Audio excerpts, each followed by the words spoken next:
This, there we go. Yep. Y'all hear me okay? There we go. Good morning. Okay. So thanks everybody for being here this morning. I think the general agenda item is the updates on the NOW team and the construction design and bidding process that we're going through. So this is going to be a little bit informal. If you have questions, I think we have a microphone for people, Josh does, so that you can, and we can repeat the question too so everybody can hear it. But in general, the agenda here that we prepared is just go through the process, the schedule that we've been through and where we're heading. Talk a little bit about the base bids and alternates, and you'll see some information on the slides that'll come up on that. A little bit update on just the bidding climate and where we're at, but this process from where we're at to where we're going is going to be very rapid. You know, this took a long time to get where we're at, and now things are happening pretty quick. So the estimates are in line with what we've discussed previously late in the fall into the first part of the year. But and then just I guess we could start with a financial update. Talked with Josh, and we're on schedule. There's $780,000 or over $780,000 in the account, the NOW campaign, and that is on schedule with everything that's proposed. So I think we're in a really good way financially to move forward with what's been intended. So with that, and then we'll close with some questions and answers. So the process that we've been through, there was a lot of discovery. I think you're hearing now about the early childhood education and care team. Last week they were able to present some information on that. So there's a lot of ongoing and parts that are still moving. But as you're aware, we established a base bid for the project that we felt would come in budget, and then we've designed some alternates. And that was done with a lot of input and feedback from the church. We're now in the step, as of last Friday or maybe Monday morning, all the design documents are going to be finalized and handed over to Ryan with GAST, and he's putting that out to bid. Those bids will come back on May 6th, and then I believe that's a Tuesday, May 6th, and then we will be presenting that at a congregational meeting on May 14th. And so there's a lot that's going to happen after May 6th. There'll be a lot of answers about actual numbers that'll come back, and a lot of different options that'll be presented at the May 14th meeting. The council and the NOW team do have a meeting scheduled. We'll be meeting between that time to kind of go over that information and make sure there's an understanding from that group and regarding recommendations that will be made on May 14th. Because, you know, as you can imagine, with a few different alternates, there's a lot of different combinations that you can get into. So maybe if you bring up that second main floor plan. But Ryan, I guess I'll hand off to you. Yeah. You can talk through the alternates here. Yeah, I guess John kind of talked about the bid schedule a little bit already, but just to reiterate, we just got the plans, or we'll be getting the plans tomorrow morning on that finalized. We'll get it out to bid later this week. We take a few days to kind of review everything and vet through it, make sure we don't see any errors. And then it allows about 3 weeks for all the contractors to get their bids in. And then a little bit of time to review before that's presented. We split up the alternates. The base bid, as you can see, is the lower left-hand corner, the classroom addition where the Hauge wing will be removed, and then the new addition shell will be built. The base bid is to provide a shell structure so it can be used for classes and whatever we want to use that area for. But it's not going to be completely finished. It'll be completed enough to use, but not completely finished. Alternate one is to fit out that area, that footprint of that building, so it's fully finished, carpet, flooring, cabinets, window blinds, the whole 9 yards. So that'll be alternate one option. The alternate two option is remodeling the upper classroom areas. That's kind of the, I don't know, I'd call it a mauve color in the middle there. We are doing some HVAC renovation in that area as well, putting in a new mechanical unit on the roof to feed that space. So is what this alternate will entail is new ceilings, paint, and flooring in that area along with the new mechanical system, essentially, and new lighting. So that bid is pretty reasonable cost-wise. Yeah, Somewhat. yeah. There's not a lot going on, and there's mostly just finishes. We are moving a couple walls around, but it's, With the alternate? yep. Okay. Removing the bathroom, and we're adding another wall in the current nursery to create another room for small group. Alternate 3 is the remodel, the gathering fellowship area. That's kind of the green space there. There is a wall with an operable door in it to be built potentially in that space. The idea there is to make a more functional space so it can be split up to be used for larger classrooms. So it leaves a real functional space. It can still be wide open. People can, for large group gatherings, that door on the left, I wish I had a pointer or something, that whole wall can be opened up. So it should be a really functional space when it's done, and it gives a lot of options of how it can be used. Alternate 4, they added in an alternate just to kind of see what the cost would be to add a lift, replace the current lift with one that could go down to the basement. So it's not a full elevator, but it's a lift that could be used if there is somebody handicapped, they can get down in and access the lower level. We just thought we'd see what that price looks like. Alternate 6 is the Narthex remodel, which is a space right outside the doors here. Essentially, we're removing the coat closet areas. We'd leave some of the shelving on one of the sides, so there is still areas to hang coats there. But those areas would be ripped out and the space would be opened up, and essentially it'd be new flooring and paint in there. So that's a pretty cost-effective alternate as well that I think would be a pretty nice upgrade. I was just watching as everybody leaves church every Sunday, it's really neck down in there and things are tight. I think it'd really open up that space. And then alternate 6 is upgrade finishes in the lower level in the basement. It's basically carpet, flooring, paint, and some lighting. So, and a little bit of cabinets down there potentially for youth group uses. So, yeah, that's what that area would look like. The existing kitchen down there is part of the mechanical renovation. We're turning that into a new mechanical room. You can see in the upper left-hand corner, so that old kitchen down there go away, and that'll be a new mechanical room. Currently, all the mechanical for a lot of the church is in the Hauge wing, which is gonna have to go away. So we need to bring in some new services, and we'll put some mechanical units in that room as well as the room behind the kitchen in the northeast corner of the church. So that's kind of what things look like. When we originally did budgets last time, we had things a little more chunked together, so we've split them out. So the budgets, we have more alternates now than what we started with, so that it gives more flexibility to what choices may be. But initially, the base bid edition shell was at about $1,150,000. To fit up that shell space was about $540,000. Remodeling the classrooms was about $150,000.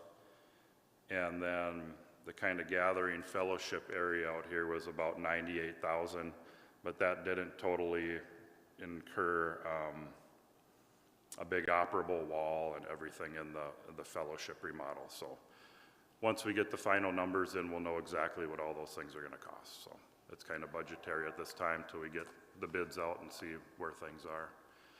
And right now, the current bidding environment, it's spring, usually, everybody's bidding a lot of jobs right now. It hasn't been totally slammed lately. People aren't overloaded with work or anything.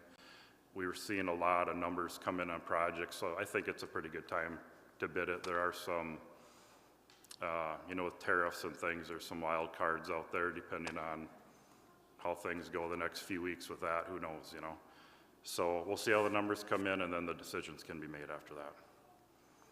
So if anyone has any specific questions on anything, feel free to ask, yeah. So are the colors, can I talk specifically to that? Because I've gotten some feedback. Are the colors making sense with the alternates and everything? So the gray and the blue is basically the base bid, but alternate one is to take the blue in the bottom left-hand corner and finish that off. Is that making sense to everybody? Okay. And then each color is kind of basically retrofitting and moving some stuff in those different spaces to the budget numbers that he discussed. I just want to make sure, if anybody had any questions there, that was making sense. Just say that again. Yep, so the base bid is the gray and the darker blue space, but the darker blue space is a different color because it's not fully finished out. So alternate one, which is between $550,000 and $600,000, will be to finish out that dark blue space. So that's why it's the different color, but that's a base bid. Everything is, the base blue is where the Hauge wing was, and then the gray is kind of the surrounding pieces. And the reason the gray is being touched is because either connections to the new build, mechanical or electrical, there was things that needed to be done in that gray space. That's why that's part of the base bid. So the light gray that's part of the base bid is what's currently the Mary Martha room.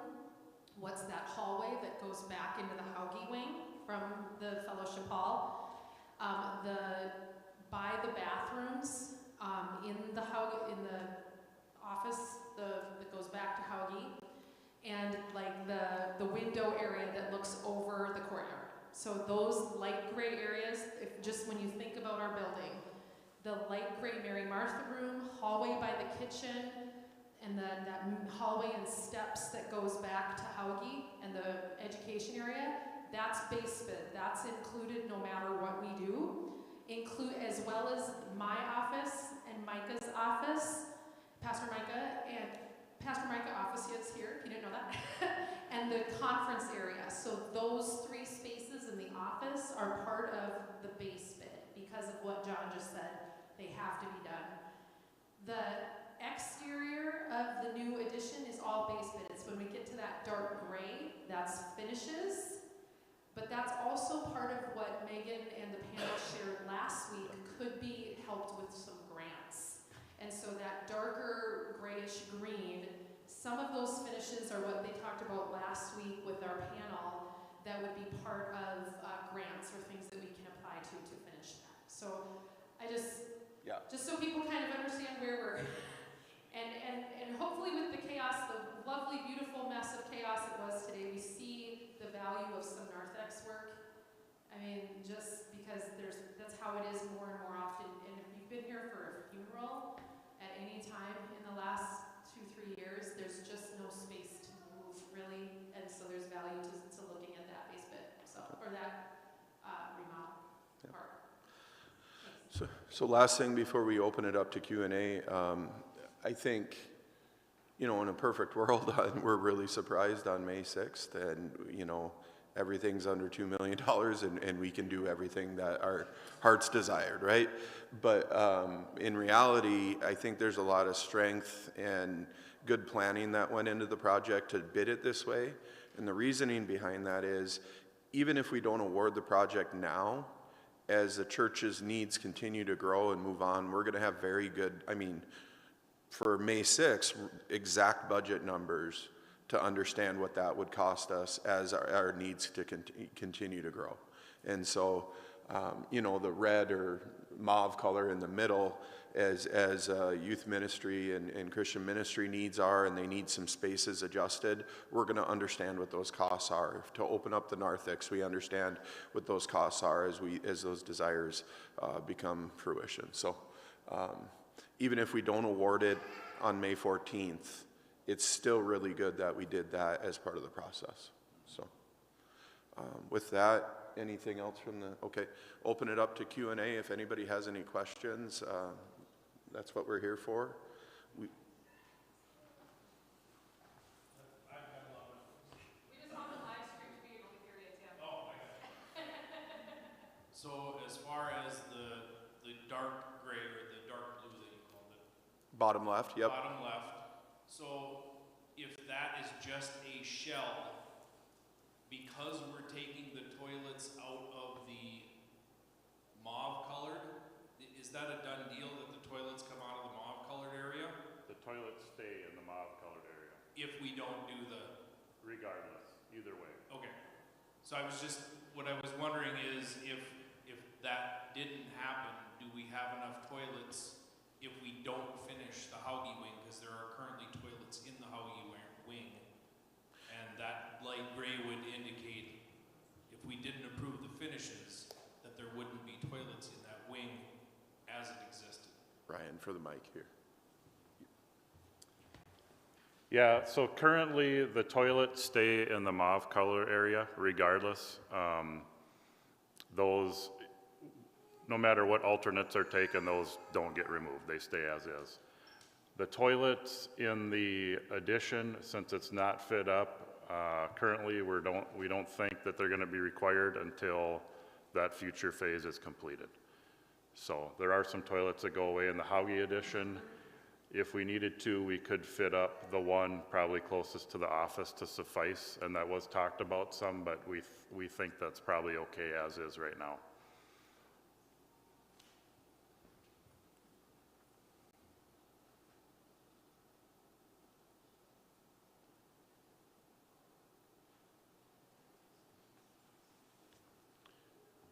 Any other questions or comments or feedback?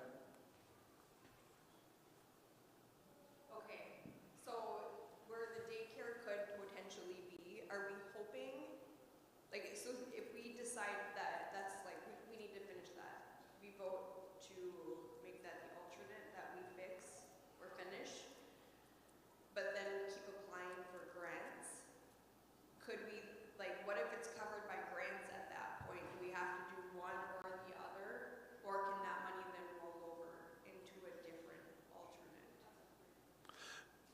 That's a really good question, and one that very much depends on the specific grant. Megan, I don't know if you have a more detailed answer, but sometimes grants can be alternated, but most of the time, it's got to be used for that specific line item.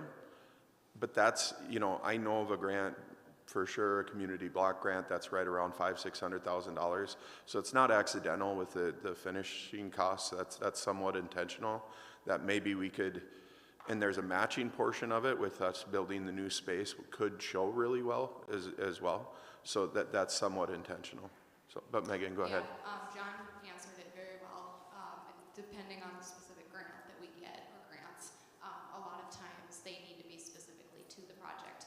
But for example, if we got a community grant, that could likely roll into some of the other alternatives. Yeah.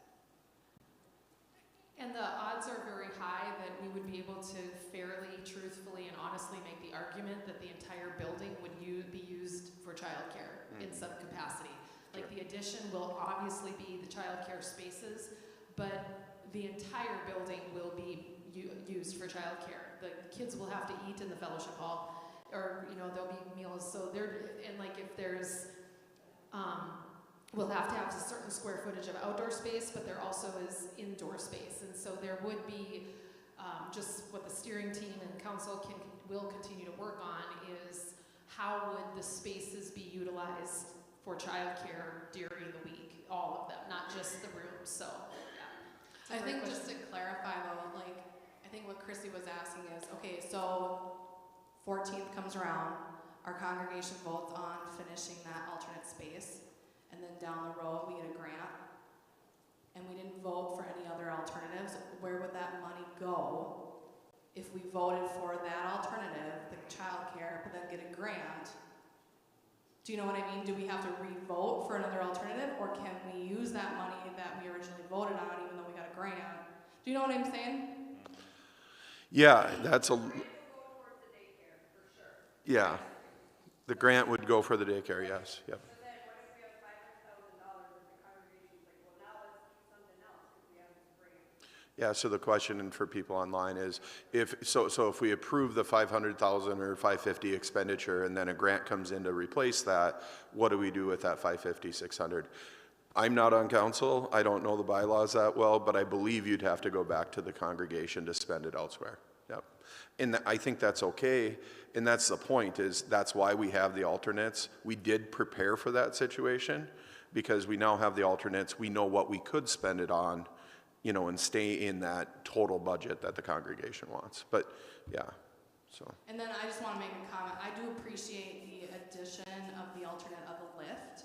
Just knowing our school and the changing cultures of our community too. We're seeing more and more children with disabilities. And if we're going to be using the basement for kids or teen ministries, that's going to limit their participation in our church in the future. So I appreciate adding that as an alternate to see how the cost would be for that. Yeah, absolutely. My dad's been disabled for 50 years, so that's something that's personal to me too. So, I will say one other thing.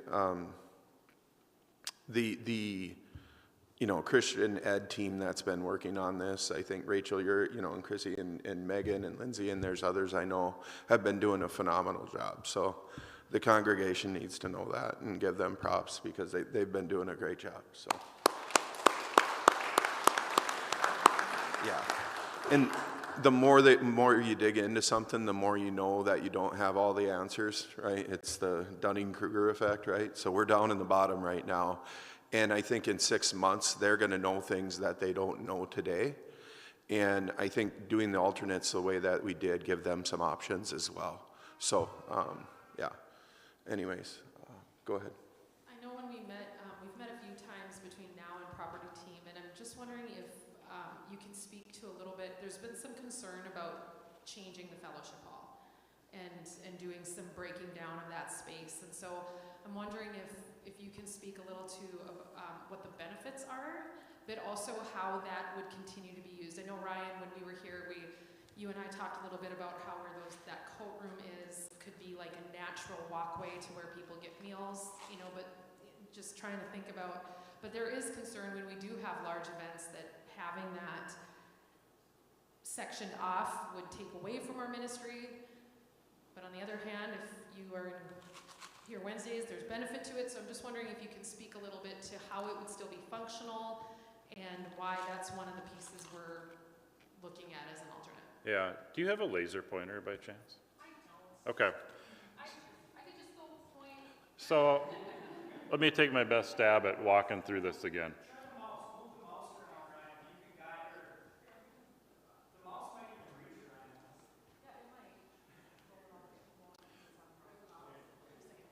Okay.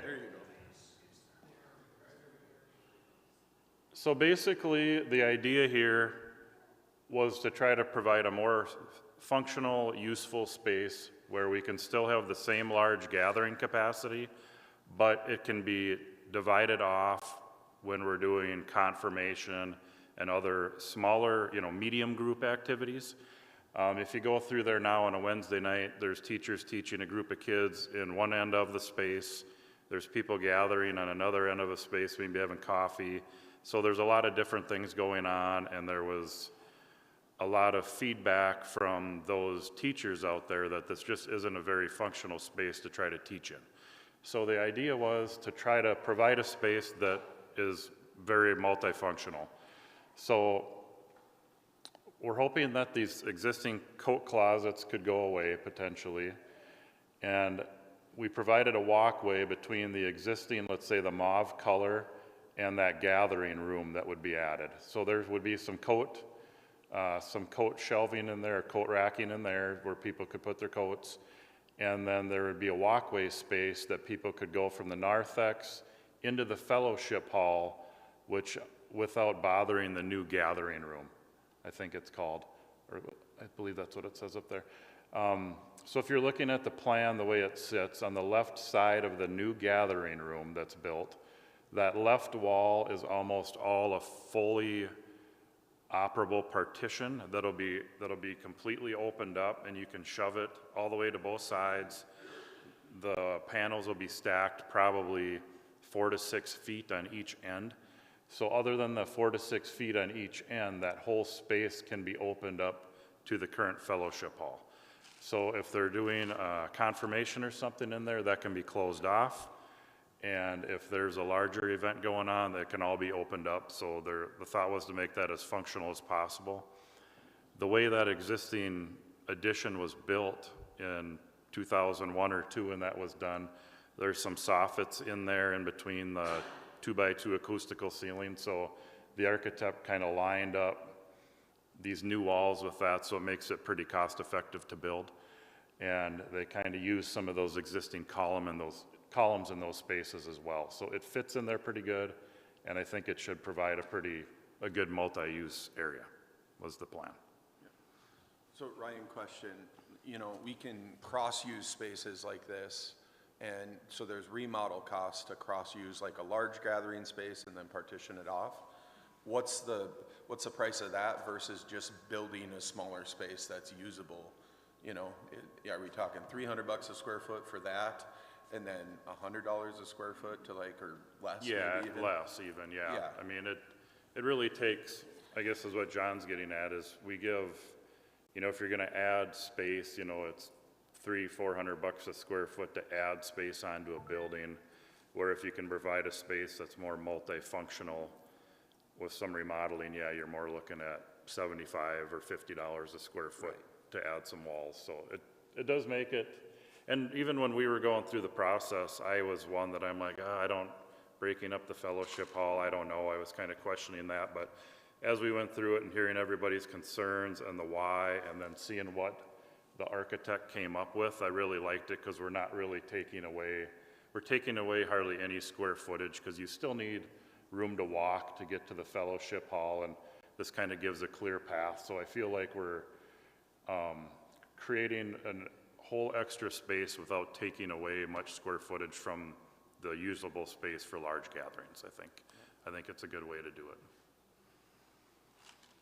Where the Howgie addition is being taken off, is that just the very left? Yeah. Not Rayon, right?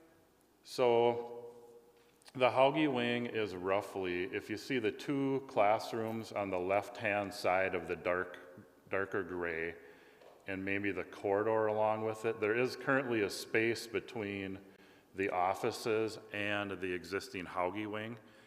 And the thought was to infill that whole area there, so the people from the offices can flow right into that classroom area without having to come and walk all the way through the church, like a U around to that area.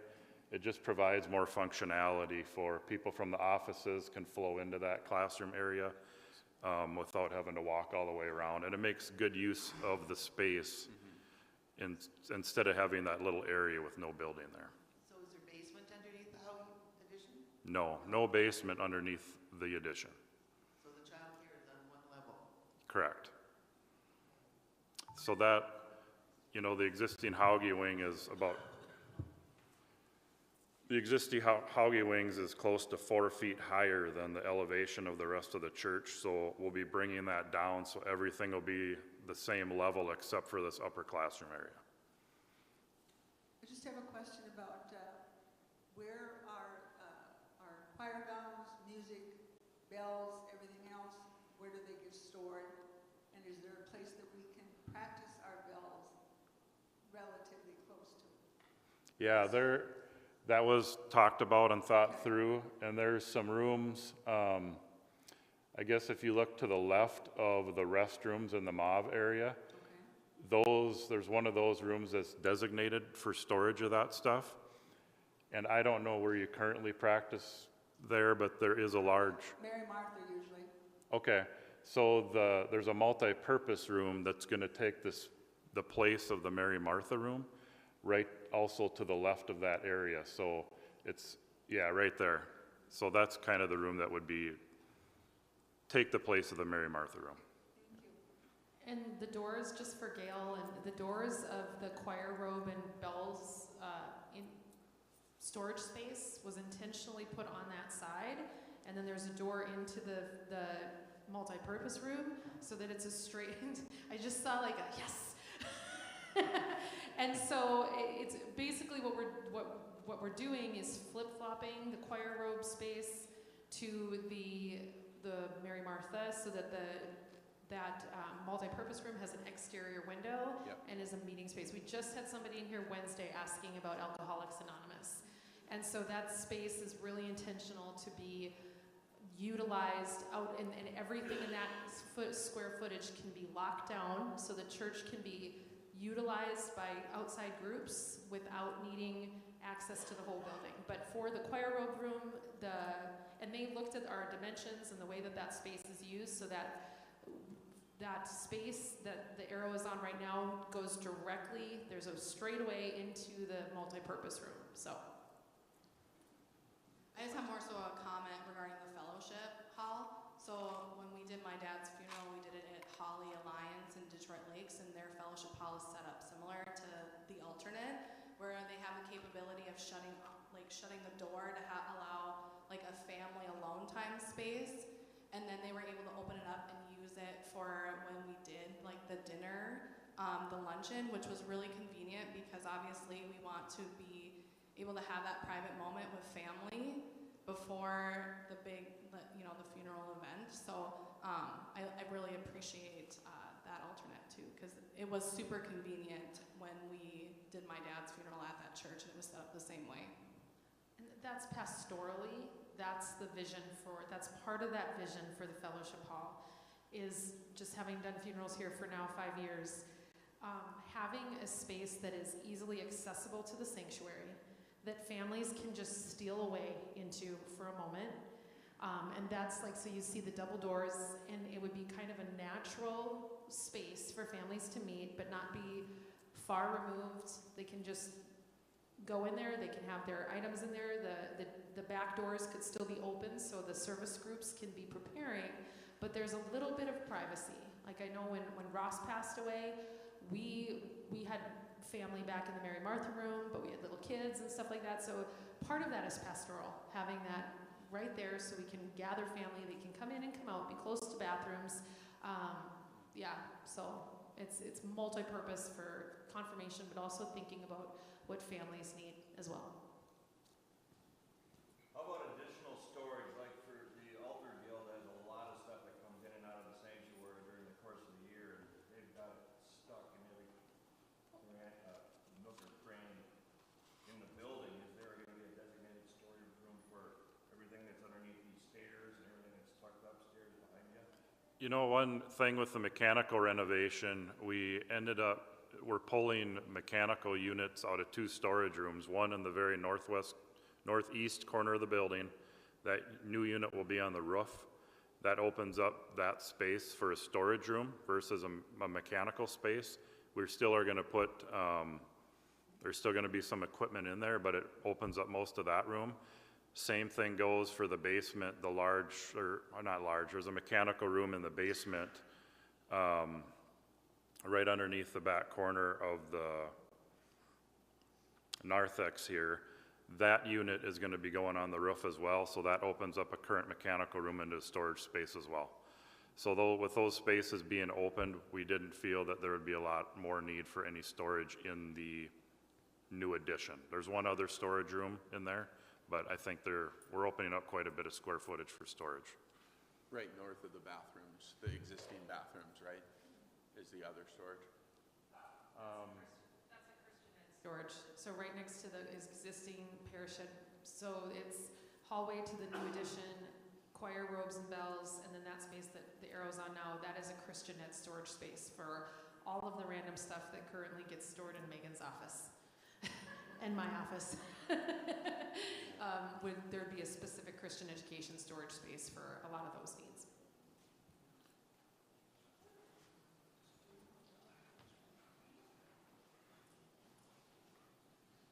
So just as a council member, at our last meeting, we talked about the light blue, the narthex area, and how taking out the coat closets would also include taking out the mailboxes. And for some of us, you've had mailboxes for 20, 30, 40 years. They are pretty much non-functional at this point.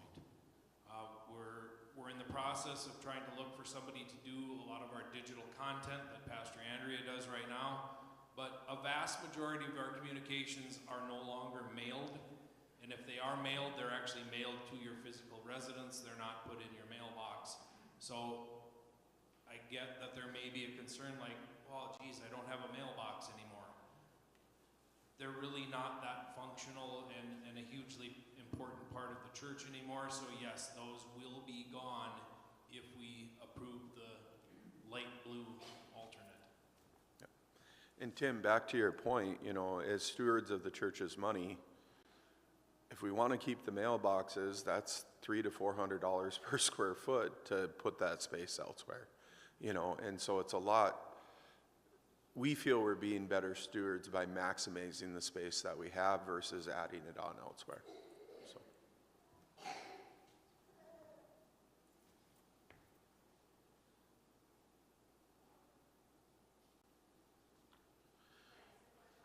Yep. Just because I want to make sure I have my head right. With the fellowship hall, you said the left side is an expand, like it moves back and forth, whatever.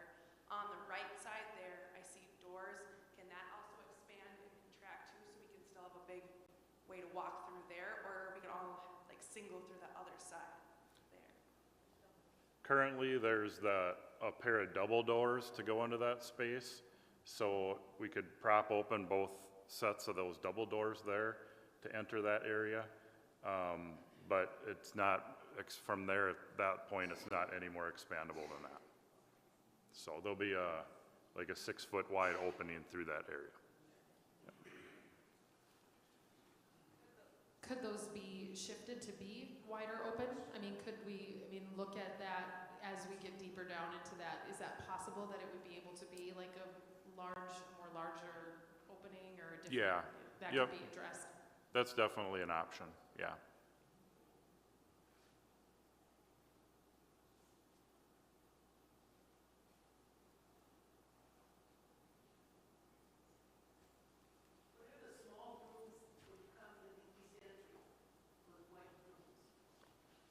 Those are existing. Yeah, so the question is, what are the small rooms at the top right, just to the top right of the arrow that's there? So that's the existing janitor's closet and the 3 restrooms, the either sex, and then the girls in the male restrooms. So those are, the white is existing building that's not being touched, you know, with any of the proposed project.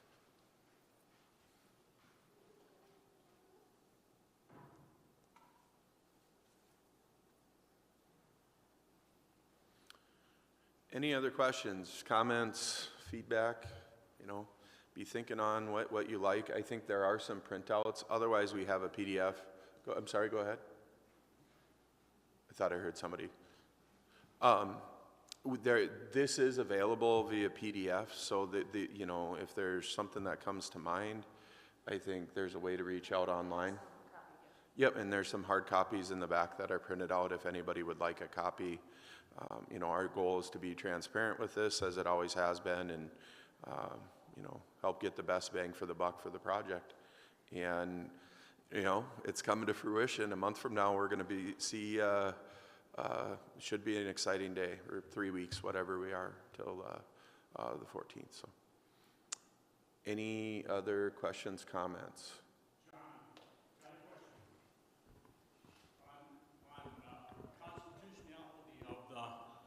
This vote, have we considered, it's got to be 30 days, notifying the congregation on a vote. Has that, because of going to the Christian Connection, is that considered on the 30 days? I don't know the answer to that. If the congregational meeting has been scheduled or notified at this point in time, and what the scheduling is. Go ahead, Rachel. I thought it was 2. So then, You're notified of the special meeting and the vote, it's 2 weeks. and then it So should we be, were very intentional at council to make sure that we were meeting that timeline. I think it should be notified on the doors, because some people don't get their Christian Connection. Yeah. And then the other question is on the vote, do we vote on more than one thing, on different parts of the expansion? Yeah, and that's the complicated, very good question, and something that we've been deliberating on. And the truth of what that vote's going to look like, Chuck, is that it's unknown. until we get the bids back.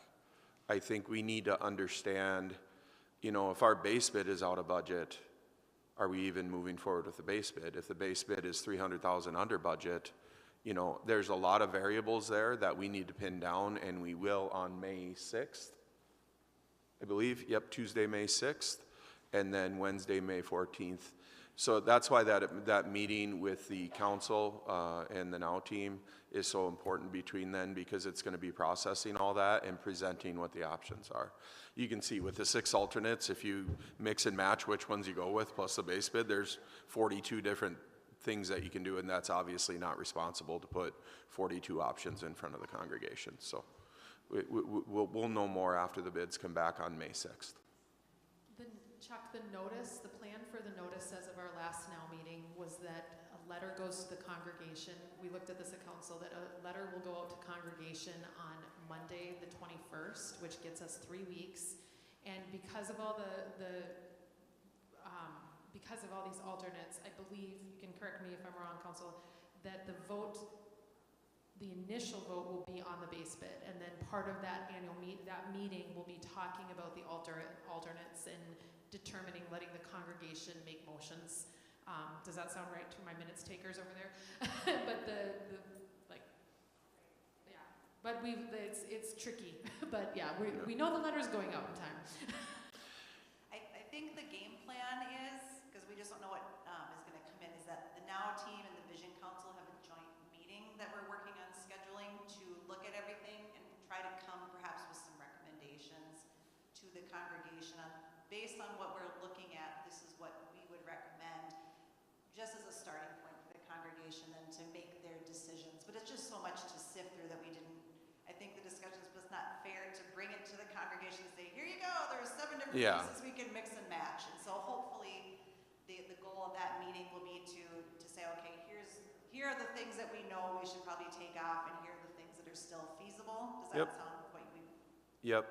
And, you know, open communication and good dialogue is the key to the success of this. And, you know, so if you feel strongly about one or the other, you know, please reach out and express your, you know, whether it's as a group or to us individually, whatever that is, but please communicate, right?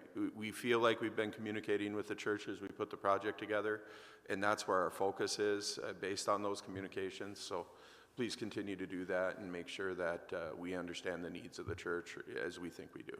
So, yeah, but the rubber's hitting the road, Chuck. It's going to be fun.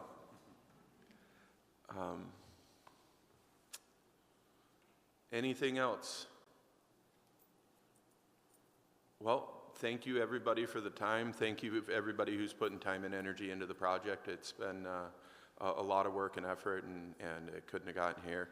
And I'm excited to see the church rally around this. It's awesome. So, yeah, have a great day. Thank you.